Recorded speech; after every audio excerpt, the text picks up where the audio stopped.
పోర్టల్లోకి వెళ్ళండి.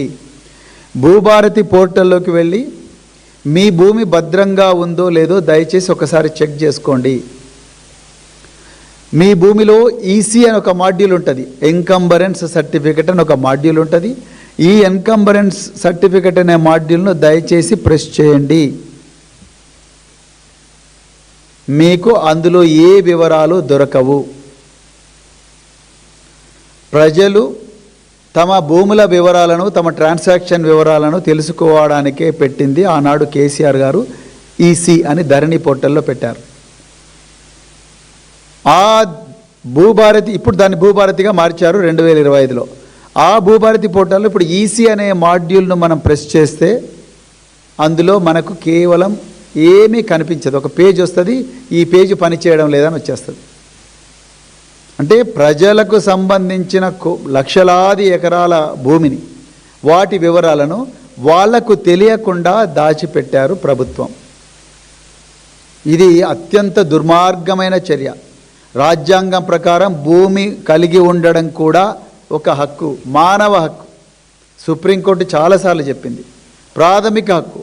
ఈ మానవ హక్కును ఈరోజు తెలంగాణలో పొంగులేటి వారు, రేవంత్ రెడ్డి గారు ఇద్దరూ కలిసి ఘోరంగా ప్రజలందరి ముందరనే కాలరాస్తా ఉన్నారు. ఇది వాస్తవం.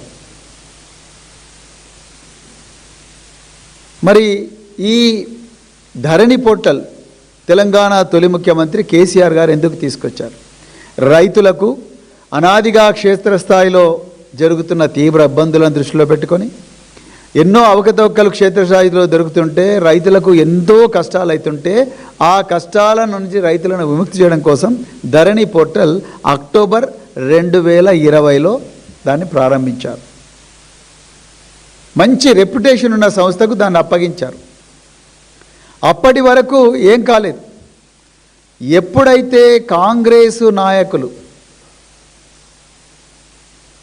ప్రజల మీద అబద్ధపు హామీలు అమ్మి వాళ్ళ మీద చల్లి, వాళ్ళు ఎప్పుడైతే డిసెంబర్ 23లో అధికారంలోకి వచ్చినరో, ఆ డిసెంబర్ 23లో అధికారంలోకి వచ్చిన తర్వాత ఆనాడు ఏమన్నారు? ప్రజలకు సంబంధించిన ఆస్తుల చిట్టానంతా కూడా ప్రైవేటు కంపెనీ చేతిలో పెడతారా అన్నారు. ఇలా వీళ్ళు ఏం చేసినరాయా అంటే డైరెక్ట్గా వీళ్ళ అధికారం అప్పటి వరకు బాగుంది. 2023 డిసెంబర్లో వీళ్ళు ఎప్పుడైతే అధికారంలో తీసుకున్నారో, ఒక ప్లాన్ ప్రకారం రేవంత్ రెడ్డి గారేమో మున్సిపల్ మరియు అర్బన్ శాఖ మంత్రిగా పదవీ స్వీకార ప్రమాణం చేశారు. విద్యాశాఖ తీసుకున్నారు, హోమ్ మినిస్ట్రీ వారు తీసుకున్నారు. మరోవైపు పొంగులేటి గారు ఆయన రెవెన్యూ శాఖ తీసుకున్నారు, సమాచార పౌర సంబంధాల శాఖ తీసుకున్నారు. చూడండి ఎంత క్లెవర్గా తీసుకున్నారు. నాకేమైనా అయితే నువ్వు కాపాడు, నీకేమైనా అయితే నేను కాపాడుతా. నువ్వు రెవెన్యూ డిపార్ట్మెంట్లో ఏమైనా అక్రమాలు చేస్తే పోలీసు వాళ్ళను నేను జాగ్రత్తగా చూసుకోండి, నీ మీద ఏం కేసులు లేకుండా నేను చూస్తా. ఇక పొంగులేటి రేవంత్ రెడ్డితో నేను చెప్తా ఉన్నాడు, చూడయ్యా నీ మీద ఏమన్నా నెగిటివ్ వస్తే సమాచార పౌర సంబంధాల శాఖ నా దగ్గరే ఉన్నది, ఆ ఇన్ఫర్మేషన్ ప్రజలకు తెలియకుండా నేను చూస్తాను, నీకేమైనా భూములు కావాలంటే నేను హెల్ప్ చేస్తాను అన్న కాడికి వచ్చింది. కాబట్టి ఇవాళ 22,000 అక్రమాలు జరిగినట్టుగా మరి టైమ్స్ ఆఫ్ ఇండియా పత్రిక చెప్పింది. చాలా క్లియర్గా టైమ్స్ ఆఫ్ ఇండియా చాలా క్లియర్గా రాసింది. 22,000 భూముల విషయంలో ఇన్ని అక్రమాలు జరిగినాయి.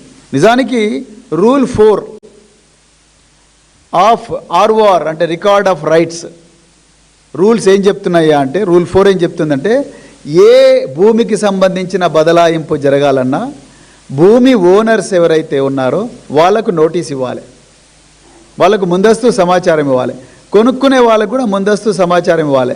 వాళ్ళిద్దరూ సిగ్నేచర్ పెడితే తప్ప భూమి బదలాయింపు క్లియర్గా జరగదు.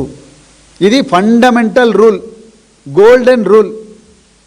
ఈ రూల్ను పొంగులేటి శ్రీనివాసరెడ్డి గారి నాయకత్వంలో నడుస్తున్న ఈ రెవెన్యూ శాఖ ఓపెన్గా ఉల్లంఘించింది. 22,000 ట్రాన్సాక్షన్ జరిగినాయి. అయ్యా రెవెన్యూ మంత్రి గారు, మీరు ప్రతిసారి ధరణి పోర్టల్ అని మీడియా వాళ్ళకి లీకులు ఇచ్చి ఇప్పటికి కూడా ధరణి అనే రాయిస్తున్నారు. ఇది నిన్నగాక మొన్న ఈనాడులో వచ్చిన వార్త. నిజానికి మీరు 2024లోనే మీరు ధరణి కాదు మేము భూభారతి అని పేరు మారుస్తామని భూభారతి అన్నారు.